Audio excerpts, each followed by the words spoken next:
ఇవాళ BRS party తరఫున మేము నిర్దిష్టమైన ఆధారాలతో సహా ఇవన్నీ కూడా మీ ముందు బయట పెడతా ఉన్నాము. మేము కొన్ని డిమాండ్లు కూడా చేయబోతా ఉన్నాం. మేము మొదటి నుంచి చెప్తా వచ్చింది ఒకటే, కాంగ్రెస్ అంటేనే మరి బీఆర్ఎస్ అంటే స్కీములు, కాంగ్రెస్ అంటే స్కాములు. నిజానికి కాంగ్రెస్ అంటేనే స్కామ్ గ్రేస్ అని పిలుస్తారు. కుంభకోణాల కుంభమేళ జరుగుతుంది తెలంగాణలో ఈ కాంగ్రెస్ వస్తే అనే మాట మేము ఎన్నికల ముందు 6 నెలల ముందే చెప్పడం జరిగింది. ఇవాళ కాంగ్రెస్ పార్టీ పెద్దలు ముఖ్యంగా ఈ రాష్ట్రంలో ఒకటే ఫిలాసఫీ పెట్టుకున్నారు, గల్లీ మే లూటో ఢిల్లీ మే బాంటో.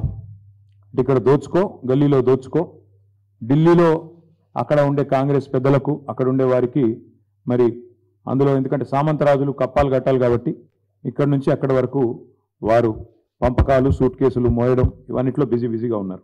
ఇవాళ ఏది వదలట్లేదు వీళ్ళు. రైతన్నల ధాన్యం నుంచి విద్యార్థుల అన్నం వరకు అన్నింటి మీద కూడా ఇవాళ కుంభకోణాలకు తెరలేపింది కాంగ్రెస్ ప్రభుత్వం. ఈ 2 కుంభకోణాలు కలిపి నేను మొత్తం వివరంగా చెప్తాను.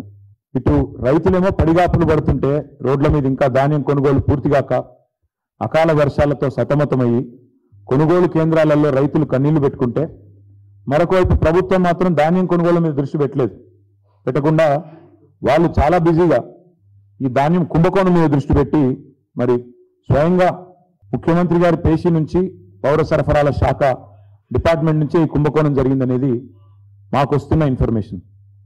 ప్రభుత్వ ఖజానాకు గండి కొట్టడం, కొంతమంది కాంట్రాక్టర్లకు దోచిపెట్టడం, వాళ్ళు వీళ్ళు కలిసి చీకటి దందా చేసి ఒక 1000 కోట్ల రూపాయల కుంభకోణం ఈరోజు నేను నిర్దిష్టంగా చేస్తున్న ఆరోపణ.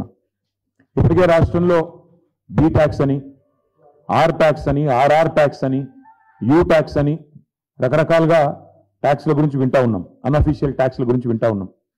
ఈరోజు ఈ స్కామ్లో మాత్రం కేవలం ఇక్కడ తెలంగాణలోని కాంగ్రెస్ పెద్దలకే కాకుండా ఢిల్లీ పెద్దల దాకా కూడా మరి హస్తం ఉందని చెప్పి మాకున్న సమాచారం.